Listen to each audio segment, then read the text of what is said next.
Bonjour, dans cette vidéo, je veux te présenter un exemple de démarche appropriée lorsque vient le temps de calculer, par exemple, l'aire d'un trapèze.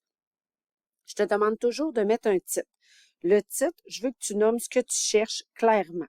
Donc, dans cet exemple-ci, ce que je cherche clairement, c'est l'aire du trapèze. Donc, si tu as une démarche qui va avoir plusieurs étapes, tu peux numéroter ton étape et décrire clairement l'aire du trapèze. Ensuite, je vais te demander d'écrire la formule que tu vas utiliser. Si on veut l'aire, donc un grand A majuscule du trapèze, donc en indice, tu peux mettre la figure et on indique clairement la formule sans valeur numérique.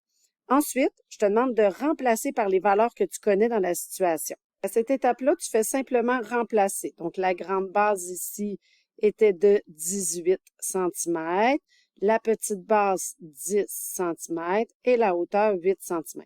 Ensuite, tu appliques la priorité des opérations et tu laisses les traces de ta démarche. Donc, on applique les parenthèses en premier, les multiplications, divisions dans l'ordre de présentation. Donc, la multiplication en premier termine ici par une division. On obtient donc la réponse. Donc, l'aire est égale à 112.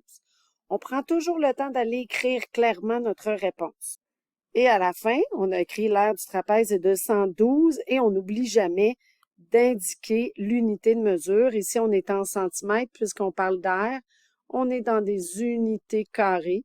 Donc, la réponse est bien de 112 cm².